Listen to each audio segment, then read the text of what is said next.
Hey everyone, welcome back to another episode of Small Business Stories. And we've got a fun fact for you on that title. Stay tuned for 1 second. You know me, the voice, Dr. LL, Loralyn Mears, here as your host every week. Just fascinating freaking guests from all over the world. And this is a company I'm sure most of you have heard of, Constant Contact. And we've got the director of small business success here, Dave Charest, in the house with us. And they just produced a really meaty, in fact, so meaty, small business success report that it took time to upload. Can you imagine? Dave, welcome to the show. Thanks so much, Loralyn. Pleasure to be here. Thanks so much for having me. And yeah, you mentioned the fun fact. So we were talking a little bit before we got on the air that one of the second podcasts that I had started with my time at Constant Contact when I was in the content role when I started was named Small Biz Stories, and so very close, which I probably led us to why your small business stories at that point in terms of the naming. But a lot of fun there. Oh yeah, and it is all about that. What's in a name? In its Yeah. earlier incarnation, my show was The Grit Files, and people liked it and following, but Small Hmm. Business Stories speaks to, well, exactly what it is. And people are like, yeah, I want to be on that show. I want to be on that show. I want to listen to that show. And it's just going and going, and it's so fun. Yeah, it's small businesses. When we started, it always kind of came up with this idea that it's like you're going to hear from some of the bravest people you'll ever meet, right? These folks that really take a chance, go out on their own, and do something that realistically so many people uh, are afraid to do.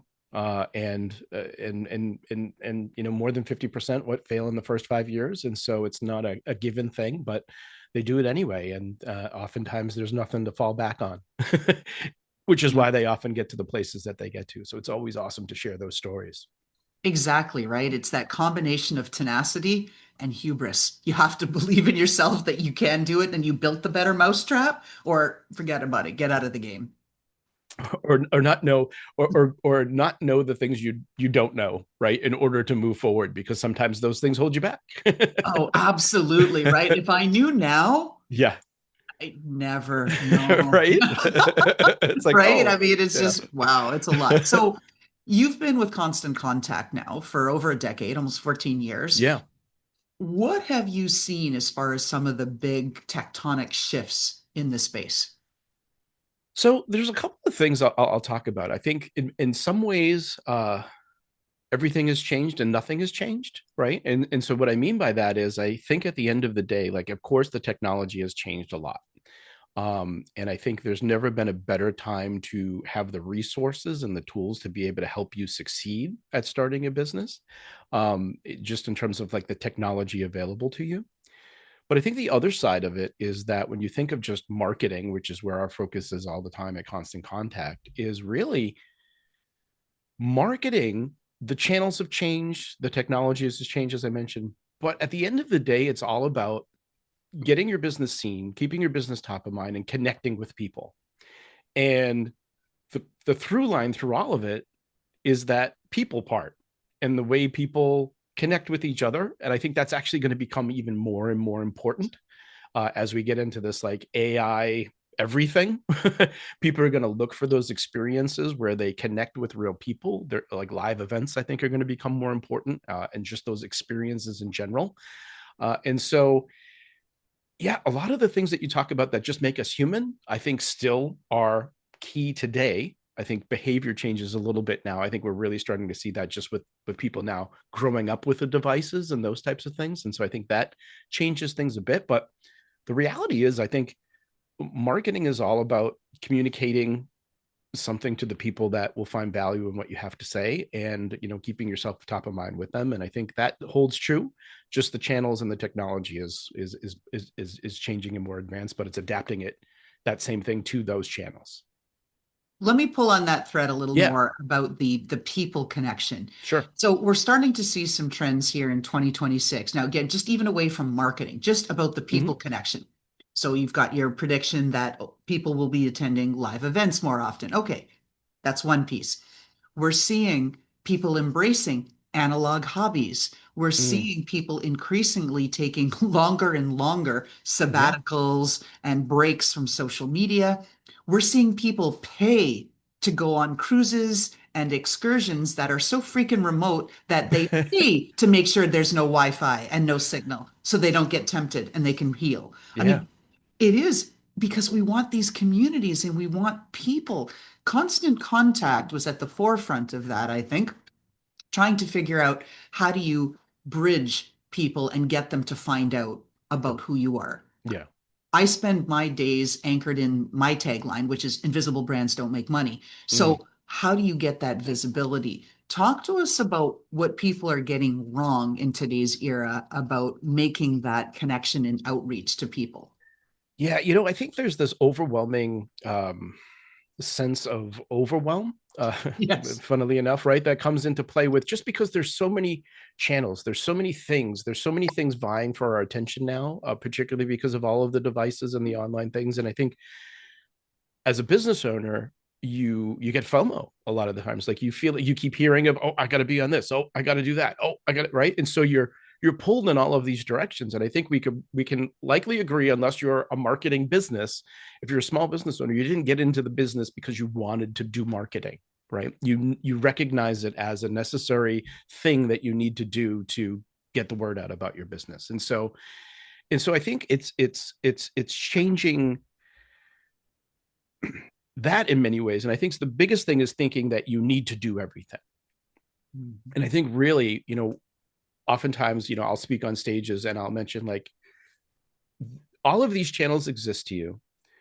Find one you're comfortable on, because that's the big thing, is that like, oh, somebody said I needed to do this and somebody I said I needed to be on that. But if you don't want to be on that, you're going to go begrudgingly every time you try to do that thing. And so you're never going to be able to maintain it. And reality is, I mean, think about your show or anything that you do. It's all about consistency and showing up, right? And like if you're fighting showing up all the time, people aren't even going to appreciate what you're sharing on that channel, right? Because you don't. It's not. It's got a negative cloud over it, right? And so I think it's saying like, where do you feel comfortable? Where are your people, of course? Then marry those two, and then just pick one channel and sit there for a while and figure out how to make it work. And I think this is, what's nice about what we're seeing. And this is, I'm sure we'll dig into more about some of the things that we're seeing in the report, but social and email, those are the two biggest marketing channels that people are really leaning into. And it's nice to see those two working together, because you've got social for the reach and then the email for the connection, I'll say, but you control that channel too, right? So it's the reach and the connection that I think those two go hand in hand. And so if you can pick one channel and use that to get you the reach and then find your people and then bring them closer to you, so you can start to build those real relationships that are important for the business that you have, that's where I think, people just spread themselves too thin. So they're spinning their wheels, doing a lot of things and doing a lot of activity. And let's be fair, social media does a really good job of making it feel like you're being doing something when it's not actually putting any money in your bank account, right? And so I think that's the biggest mistake I see, is just trying to do too many things, because you're already wearing a million hats anyway. And then particularly when it comes to the marketing, you're just doing so much that nothing is gaining any traction for you. And so I think it's okay to say, okay, I'm going to take a breath and I'm going to figure out how to make this thing work. And then you actually start to earn some revenue from something. And then that earns you the permission to like, all right, I'm going to add something else to the mix, right? And you actually get something going. And I think that's the big thing. Okay, so a few pieces and stuff. I want to dig Yeah. in and unravel some of that. So one of the things, like earlier in your statement, you said you spoke like a marketing firm. You talked about, well, marketing is that necessary thing. You used the word thing that brands and businesses have to do. You Mm, didn't say evil. So those of us that are on the vendor side look at marketing, says the marketeer, as an evil that we yeah. have to do, especially because we feel we have to be everywhere. We've got to be on this social channel, Yeah. this social channel. But I want to pull that back. Not only does it create a sense of overwhelm, it's creating a sense of confusion because we're Mm-hmm. not getting the message lined up with who's on the receiving end of that channel. Yeah. Yeah. But email is direct, right? If we're going there, we know who's on the other end and we can either connect or not. Talk to us about the importance and relevance of email in 2026. Well, you think about, what you said there, right? Is that it's easy to it's easy to like something on a social channel, right? Connect with it, and it goes by your feed, and you're not really, you might engage, you might not. It's fleeting.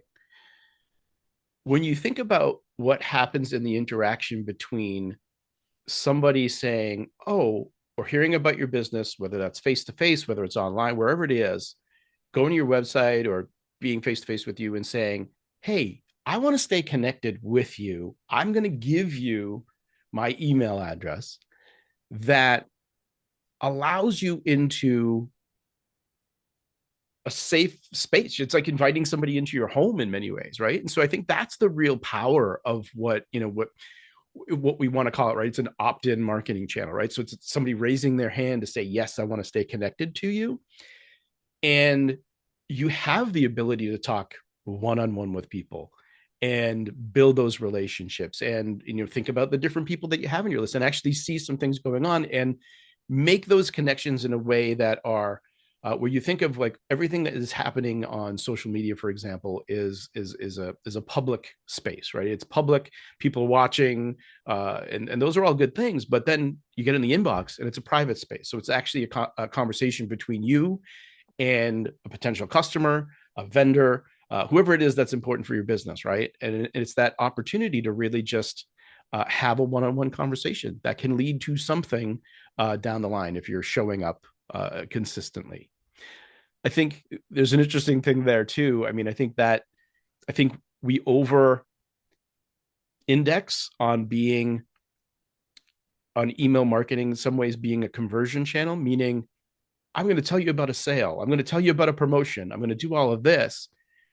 And I think it should be part that, and then the other part, relationship building. So sharing information, sharing things that are relevant to the people that you're talking to, that help them do something, that share your expertise, that share your insight on something, that give them something to think about, to give them a sense of, oh, who are these people that I could potentially be doing business with? And I think when you combine those two, you start to get in this, because then it's easy to just ignore again, right? If you just, because not everybody wants to buy something all of the time. It becomes one of those, like, the friend who only contacts you when they want to, want to ride to the airport or some help moving something, right? But you never hear from them any other time, right? It's like that type of thing. And so you really need to combine the two of those things to, keep people engaged when they're not ready to buy.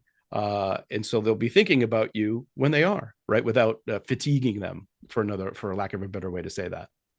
Well, your company name is Constant Contact, not contact you only when we have something to sell you, Exactly, right? right. That you would have called it that, right?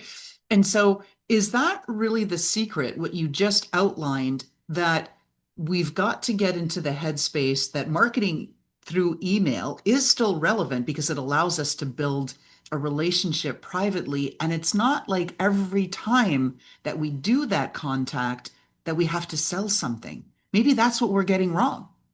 I think that's a good way to say it and look at it, because I think that's it. I mean, it's the opportunity to just connect as people, that you make people aware of things, of course, but it doesn't have to be that um, hard sell all the time. I think what the other thing that's interesting about email, when you think about the opportunity of paying attention to what people are interested in. So let's say, for example, we talk about this idea of being timely and relevant, and it kind of leads us down this path of like automating things, right?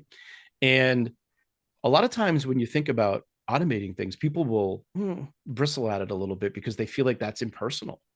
And my argument is always, actually, particularly in the email space, that allows you to be more personal, because personal is really all about timeliness and relevance. And what I mean by that is, so let's say I'm interested in a particular topic. Let's say I write about a couple of things, and I send out an email about a specific thing, like, you want to learn more about this? And somebody clicks on that. Then I can have automation on the end of that to send them more information about that particular thing at the time that that person decided to do something about it. It's kind of like when somebody even just first joins your email list, right? You send that welcome email because it's a moment in time where somebody's highly engaged with your business, because they're saying, hey, yeah, I want to get on this list. I want this thing now, right? And so, like, I used to joke, we have a customer that we would work with, and he would say, my sometimes monthly email list. And I'd be like, okay, well, cool. But if somebody joins today and you just sent your newsletter yesterday, it could be 3 months before they hear from you again. And by then they're like, forget it. Right. Unsubscribe. Yeah, exactly. You're like, why am I getting this? And so you just have opportunities to really do those things and send messages and get the right information to the right people in that channel in some ways that you can't necessarily do on social media unless you're paying to do that. Right. And so I think that's where the opportunity really comes in, is thinking about it. And I think that the nice thing about email too is that it kind of builds in stages, right? You can start just sending a newsletter to everybody, whatever you can do that is realistic for your business. People often get too hung up on, how often should I send and when should I send? And like, do something consistent, but pick something that you can commit to and do is more important than saying I have to be there every week or I have to be there, and every business is different too. And what that frequency looks like changes, but it's doing that and really leaning into those types of things that allow you to, again, get to that next phase of the relationship, and stay connected to those people that are important to your business. And we're going to get into the report with all of the numbers because, like I said, it is such a meaty report and it was so welcome. It took time to upload because I don't have a slow computer, right? So, with that, so with all the tools that are out there that make it so easy to block, report spam, instant unsubscribe, Mhm. and with all of the SMS text marketing vendors saying, hey, we have 20 times higher conversion rates, go with SMS. Email is irrelevant now. You guys have the numbers. Is there the proper cadence? How many times is it okay to hit your average customer's inbox? What should you be doing? What are you seeing? How are you staying relevant? Like, is there still some of the data that shows, yeah, email still works? Yeah, I mean, so we see the numbers that things still work interest in terms of, like, open rates, click-through rates, those types of things. But I want to preface it like this, because I feel like those numbers are only kind of good to give you generalities, right? I like people to understand, like, when people ask that question, how often should I send, for example, my answer is always it depends. And I know and that's like the definitive answer, right? But it's definitive because it depends on your business, your audience, and ultimately what you want to try to do is match the need for the information that you're about to send. And so what I mean by that is that, you mentioned you started your podcast in 2020, so pandemic times. We had a chamber, New York chamber customer who at that period in time was sending multiple emails every day. Mm. Now you might think, I would never do that for my business. Yeah, you're right. You probably wouldn't. But they were matching the need because they were a very local community that was connected to this chamber, and they had information for the local community that they weren't getting anyplace else. And so the need for the information was there. Do they do that still now? No. Right. But at that particular time, it matched the need for the information. And so I think you want to do something consistent. And so if that's, once a week, like, for example, I send a newsletter every other week, right? If it's once a month, if that's what works for you to be consistent, to be showing up, great. But know that that can change based on the need. For example, let's say you set up an automation that is like a course on something, right? I'm making some things up here, right? But like, somebody says, yeah, I want to get that course. Well, they're hungry for that information at that point. And so you might say, okay, I'm going to send up a series that sends an email every day. Or, and so like they're getting the 5 emails in the series that you created or something like that. And so it's really about asking that question, right? What is the information, what is the timeliness of that, and how important it is to get to the people that need it at that particular time. And so matching the need with the audience, that's where you get to what is the right frequency for your business. Does consistency beat volume and frequency every time? When I talk to small business owners in various fields, Mhm. what I typically hear is, I've been sending an email every Wednesday for the last X amount of time. I can think of a real estate customer in particular who closes 100 deals a year and does zero prospecting because he's been sending a weekly email about what's going on in the market for, I don't know, 12, 17 years now. And he does it because he's showing up in people's inboxes and those people are interested in buying and selling. And so, cut down to the fundamental thing, I would say, yeah, be consistent. I mean, think about consistency just as a term in general, right? Like if you want to lose weight, you've got to work out and eat right consistently. It's not when I feel like it, right?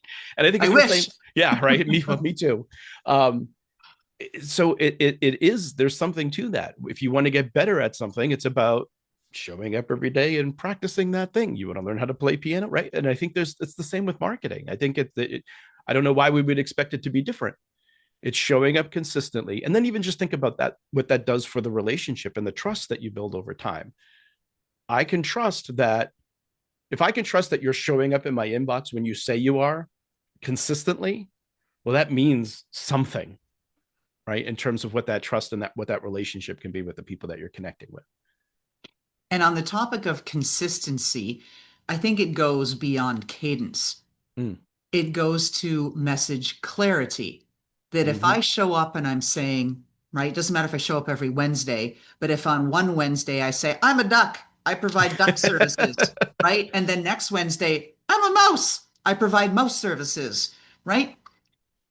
There's no consistency there in my message. There's a lack of clarity. It's going to drive indecision and it's going to create a chasm between me and the Mm. people who are on the receiving end who are saying, yeah, the decision integrity here, it's not there. You're telling me you're a duck one week and you're telling me you're a mouse next week. And what if I'm shopping for a cow? I don't want either of you, right? And you create confusion. So consistency in the message, I think, has become more important than ever, given AI and everything else. What do you think, Dave? Yeah, well, I think it's just really important to be clear on what it is that what is the problem that you solve and what do you offer to people. And I think the more you can make that clear, and I think it's also, I think a lot of people get hung up on this idea that, yeah, but I do more than one thing. And yes, you may do more than one thing, but you have to think of it through the lens of, let's say you're inviting somebody into your home. You don't rip off the roof and show them all the rooms at once, right? You bring them in through the front door and then you take them around the tour. And so oftentimes what you need to do is think about your business as, how do I get people to the front door? And then what do I need to then get them inside? And then think about what they need after that, right? So like you can start in one place and they're all related, but you don't want to confuse people with so many messages that it gets that they just don't know what to think of you as, or what to think of you for. And so, and oftentimes you need to think, when I talk to small business owners that still today, going back to even when I started into this over, 20 years ago, the number one way small businesses always will say they get businesses from word of mouth referrals. And so that means you want people to be able to hear or know how to talk about your business as well. When somebody that they know says, hey, do you know anybody that does such and such? Oh yeah. Yeah, you got to go talk to, you got to go talk to Dave, right? Or you got to, and so the simplicity of the message and making that very clear at what problem it solves and for who is really important. Right. You look at the success of accountants. It's so easy. They go to a networking party. Hey, what do you Yeah. do? Oh, I'm a CPA. Got it. You do taxes, right? Instant. And then Yeah. the rest of us that are generalists, we do this, we do that, we make cow noises, we make moose noises, we, right? All the rest of this stuff, duck noises, we quack. People don't get it. And if they can't translate our message in a way that makes sense, they're not going to be able to recreate it and they're never going to give us the referral because they're not exactly entirely sure what we do. What we do. I have been thinking about getting into the animal noise business though. So I hear it's moving. I've been hearing this a little. I'm getting a line on the street. I don't know. um, what do you hear? I know we're going to get into the report after Sure. this. Last question before we dive into some of the data. Yeah. Yeah. At a high level, forget about the reports, the Mhm. marketing speak, the polish, the graphs, the this, the that.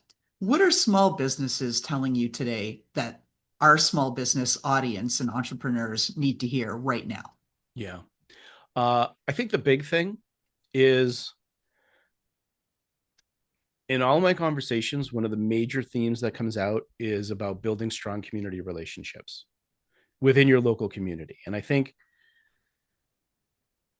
with all of the online digital stuff, it's really easy to get into the I need to do all this stuff online.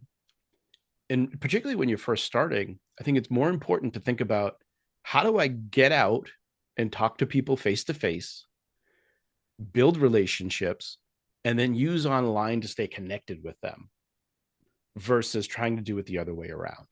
Because it's those face to face relationships and those types of things that are going to, oh, I know. Yeah, I know you. We've talked before, right? It cements things in a different way. And hosting events, engaging in community things, taking advantage of the resources that are in your local community too. Mhm. There are, business meetups. There are, I remember the very first episode, actually going back to the Small Biz Stories podcast. That podcast opened with a quote from a business owner who said, "Sometimes being a small business owner, you feel so alone because nobody knows what you're going through. Nobody knows, right?" And so it was like, whoa, that was like an eye opener. It's like take advantage of the resources that are available to you. Don't feel like you have to do it all alone. And so that's one of the big things I would say is start there. Think about, okay, I'm going to do this thing. Where can I go to start talking to people and start building real relationships? Agreed. I've heard that a lot from the different small business owners that I have mentored, that I've helped with their programs and to get their message clearly out to the universe. People aren't prepared for how lonely it is. They're like, I didn't get it. I didn't get it would be all these hours. My Yeah. relationship blew up, this, that, the whole thing, right? People really don't understand what's happened there. And so I think I'm glad that you said that because it is a really big thing. All right, let's get into your meaty report. You've got this wonderful 2025, report and kind of the state of the industry where small businesses are. A couple of things that really stood out to me. Huge drop. Almost 30% of small business owners felt like, yeah, I'm confident in my marketing effectiveness. Now we're hanging sub 20% at 18%. What do Mm. you think's driving that drop in confidence? I think it has to do with just the overwhelm in many instances Mhm. where, we talked about social before, where again, social is very good at giving you metrics that don't necessarily equate to I'm doing more business, I'm doing more activity. And I think there's the okay, I should be doing all of these things. You're hearing all of this different stuff. It's that overwhelm again. And so you feel like, okay, I have to be doing all of these things, but you're not starting with, I always say to people, if anybody comes up to you and says, you need to do this without saying, what are you trying to do first? Just run away, ignore everything that they say. Right? Because I think we all have access to the same tools. It's how we use them that's going to change based on what it is that we're trying to do. And I think being very clear on what it is that you're trying to do with your business at that particular moment, because it's going to change, right? But you're going to have a priority. So I'm trying to do this. Here's how I'm going to use the tools to help me reach that goal. Then you can actually start to see things and track things back in a way that it feels like I need to post, I need to do this, right? Where I need to post isn't a reason to do it. I need to post because I'm trying to, and that helps you decide what it is that you're going to post. Who are you going to post it to, right? Like all of those things change when you have some strategy and a goal behind it. And I think oftentimes we just jump into the thing without that for real. And so it just feels like we're doing a lot of stuff, but we don't really know what we're doing. It is all about that intentionality. I know Yeah. I eat your own dog food, right? As the business owner, I was like, I'm here, I'm there. And Yeah. until I started really bringing intentionality into everything, I, I was kind of shooting wide and not a clear signal. Yeah. And you talked about it earlier in our podcast. Just because you're posting and you're busy doesn't mean you're making forward progress. And I Yeah. think people have lost that, that important meaning. Yeah. It's Creating overwhelm. It's difficult. I mean, there's so many things vying for our attention, and it again, that the tools and the devices that we have are very good at making you feel like you're missing out on something.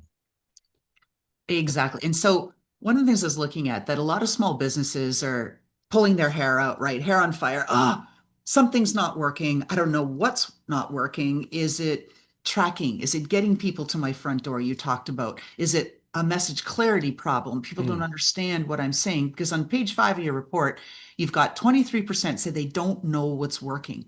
And yet almost 40% are increasing their budgets, but confidence is still falling. Like what's going on there?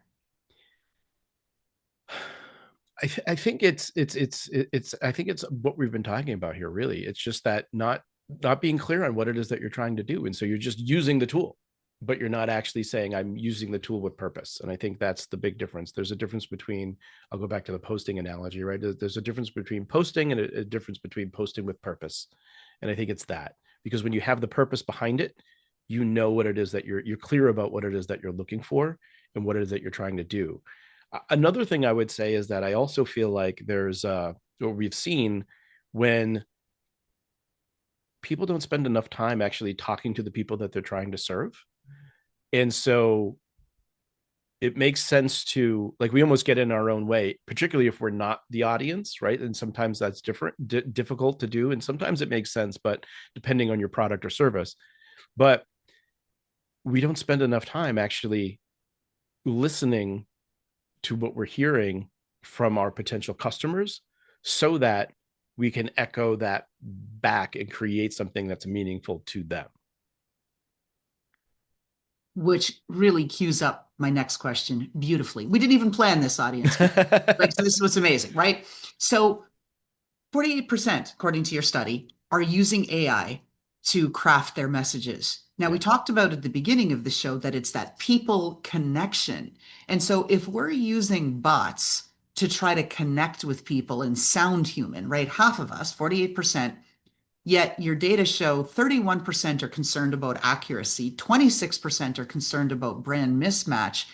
Should we even really be using AI in our emails, or are we creating and amplifying the confusion? So I think AI, if used right, with great with great power comes great responsibility, right? In many ways, right? Indeed, So indeed, so right? it's AI, I think, is very valuable in the sense of, like, so when we think about constant contact for customers, for example, majority of our customers are not marketers by trade. They're business owners who know they need to market. And so when you think about what that means, is sometimes the problem is I don't know how to say what I need to say to somebody because I don't know how to write it in a way, right? So I think that's just one piece of AI, right? In terms of content creation. And so when you think about someone saying, I need to get an email out to tell people about something, AI can really be helpful in that sense because it helps them get away from the blank page.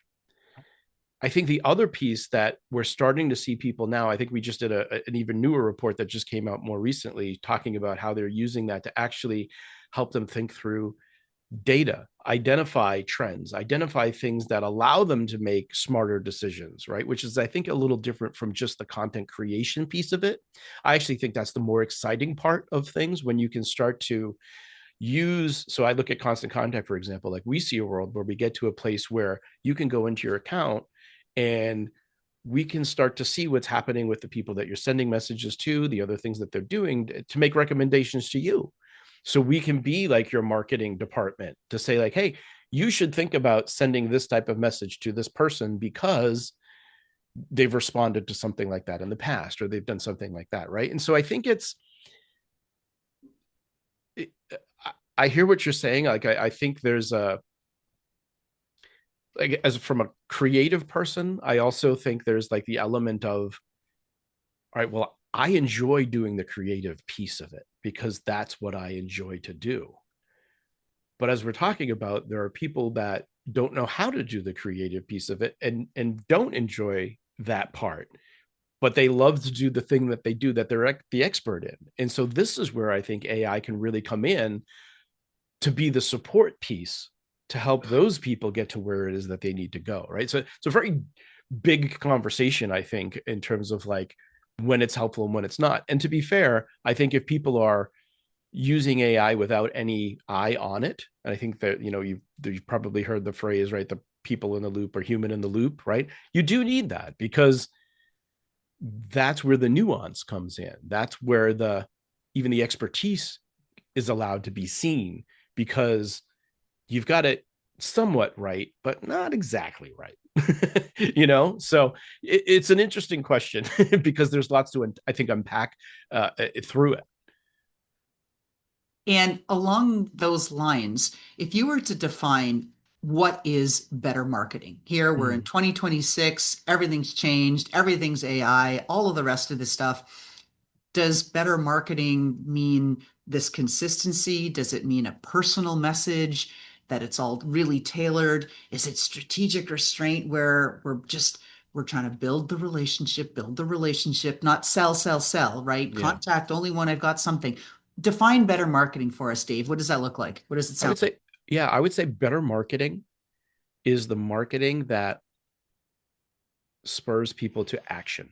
So the people that are important to your business, it gets them to do something. That's better marketing in my eyes, because ultimately we're doing the things that we're doing the activities in order to make a connection, find our people, and then get them to do something, whether that be reply to us, visit the website, even just share something. All of those things, if you can do marketing that gets people to talk about it or to do something about it, that's ultimately what we're trying to do. Because at the end of the day, if you're just doing stuff and nobody's doing anything, well, you're not getting anywhere, right? And so I think it's that. I think it's getting to the place where you're doing things that you understand your audience, that allows you to connect with them in ways that actually gets them to want to do something, whatever that may be. Hence the reason of having a CTA, button, the call to action at the end, Yeah. right? Okay, I But read the damn email. What am I supposed even to do with it? well, you think about it though, like sometimes it's okay to just send an email to build a relationship, Mhm. right? To do just I can't tell you how many times I'll get a message from somebody that's just hey, checking in, just hope things are well with you. Now, depending on the nature of the relationship, that's actually very meaningful. He didn't have to Yes. say like, hey, reply and let me know what you're thinking about. Right, right, You right. know what I mean? Yeah. And so I think, again, I think it's going back to uh, those relationships. At the end of the day, it's about the relationships that you have with your customers, your vendors, the people within your local community. That's what it's going to be. AI is going to help us think about things differently, take some of the mental load off, allow us to kind of get back to the things that we want to do. But ultimately, the core of it is those connections and the relationships that we have with people at the end of the day. Your report, last question here, ends with they need guidance, air quotes for the people that don't have the benefit of the visuals. They need guidance, support, and tools built for the way they work. Okay, Mm-hmm. that's your conclusion of your report. That said, Dave, what should small businesses start doing now? One capability, one change, one thing differently here in 2026 so that they can start positioning themselves for greater success at the end of the year and into the new year. What Yeah. should they do? What should they build? I'm going to mention three things because this is something that's come out of just a most recent report where we're hearing and we're seeing what people are doing. And I think one, we've talked about some of this here today. The challenge is really when you think about what's happening out there, the hardest part it's really getting seen and then doing something with that once you get seen, right? And so it's not about just kind of doing all of the busy work. And so I think one, try to focus on focusing, right? Like stop trying to be everywhere at the start, right? Get good at one social channel, as I mentioned, move people to email, right? So show up with that intention, start conversations, build the relationships. That's where the time spent is actually going to really start to pay off. I think as we've been talking about AI, I think it's helpful to folks that, need it to allow them to move. I was going to say faster, but I think I'm going to stop at move, that allow you to move. Because I think as a business owner, you probably know this too. You just got to do the thing. You got to get going and then you'll learn it. But if you don't get going, you don't get anywhere. And so I think AI can help us in so many ways just move, right? And it can save you time on things to get to from point A to point B. And so you can use it to spot trends. You can use it to draft things faster, right? You can just turn ideas into things that allow you to move and make progress on them. And so, and again, that human in the loop, it's still you that decide. And then I think the third thing is really take advantage of automating like the basic things, right? So if your marketing, when you think about it, is only working when you're working, that's a problem, right? It just like your business. If like you're so in your business that you can't be getting new business, it's the same thing. And I think it's the same for your marketing. And so set up the welcome series, right? Schedule some posts, create the follow-ups, do all of those things. You can, once you get that built, you can kind of let it start to run and do some of those things for you. So it's focus your channels, use the AI wisely, and automate what you repeat on a regular basis. As someone who grew up in Canada playing hockey and idolizing then Wayne Gretzky, right, as the GOAT for his sport, not his politics, but we won't go there, that it was all about you miss 100% of the shots you don't take, Yeah. right? So Wasn't you've that got to Michael get out Scott there. that did that? I don't know if you get that reference.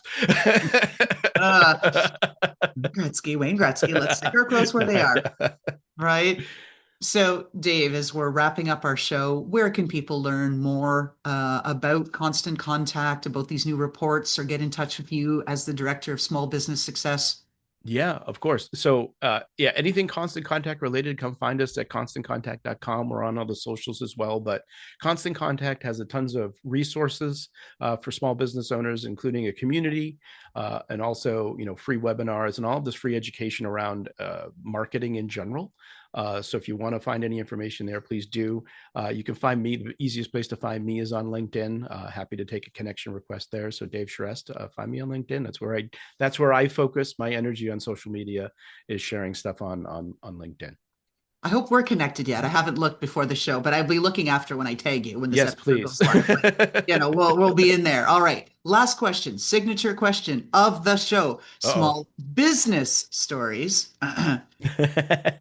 That question is, if we got to peek into your closet and there Mm. was some footwear in there, Ooh, or footwear. maybe clothing or other accessory, but footwear is the focus, Yep. that personified who you are, Dave Charest, as the brand, the personality. What are we looking at? Describe it to us and why that is so you. Okay. So when I speak, I like to wear sneakers, and I'm actually having a pair I really like right now, and they're like these kind of green suede type things. But when I'm on a stage, I love to wear.